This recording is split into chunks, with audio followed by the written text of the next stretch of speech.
হুগলিতে গ্রেপ্তার বিজেপি নেতা সপ্তগ্রামের মহানাদ অঞ্চলে পুজোয় বিজেপি তৃণমূল সংঘর্ষে তৃণমূল কর্মীকে মারধরের অভিযোগ আর সেই অভিযোগে গ্রেপ্তার করা হয়েছে বিজেপির ওই নেতাকে। পোলবা থানায় তৃণমূলের অভিযোগের ভিত্তিতে গ্রেপ্তার করা হয়েছে। ধৃতকে চুঁচুড়া আদালতে পেশ করা হয়। হুগলিতে গ্রেপ্তার বিজেপি নেতা। বিজেপি তৃণমূলের মধ্যে সংঘর্ষের জেরে তাকে গ্রেপ্তার করা হয়েছে। প্রতিনিধি সুমন চক্রবর্তী রয়েছেন আমার সঙ্গে টেলিফোনে। সুমন, এই বিজেপি নেতার বিরুদ্ধে ঠিক কি অভিযোগ রয়েছে? হ্যাঁ দেখো, তোমাকে বলে রেখে দিই, গত কয়েকদিন আগে যে সপ্তগ্রাম বিধানসভা রয়েছে, এই সপ্তগ্রাম বিধানসভার যে মহানাদ অঞ্চলে রয়েছে, এই মহানাদ অঞ্চলে একটি গোহরাজ পুজো নিয়ে বিজেপি এবং তৃণমূলের মধ্যে প্রথমে বাকবিতণ্ডা, তারপরে মারামারি হয় বলে অভিযোগ।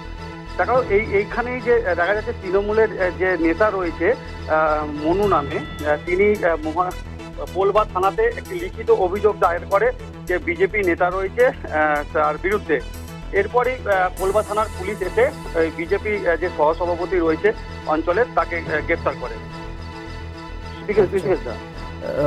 ইতিমধ্যে তো আদালতেও পেশ করা হয়েছে বলে জানা যাচ্ছে।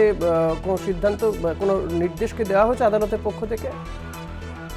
যেটা তৃণমূল পক্ষ থেকে যেটা বলছে, এটা একটা পারিবারিক ঘটনা, এর সঙ্গে দলের কোনো সম্পর্ক নেই।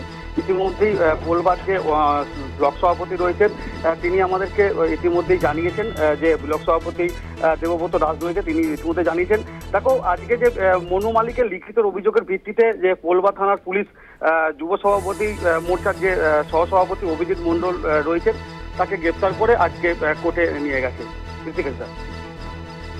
ধন্যবাদ সুমন। কথা বলছিলাম প্রতিনিধি সুমন চক্রবর্তীর সঙ্গে। সপ্তগ্রাম মহানাদ অঞ্চলে সেখানে বিজেপি তৃণমূলের মধ্যে সংঘর্ষের জেরে হুগলিতে গ্রেপ্তার বিজেপি নেতা। সপ্তগ্রামের মহানাদ অঞ্চলের পুজোয় বিজেপি তৃণমূলের মধ্যে সংঘর্ষ হয়।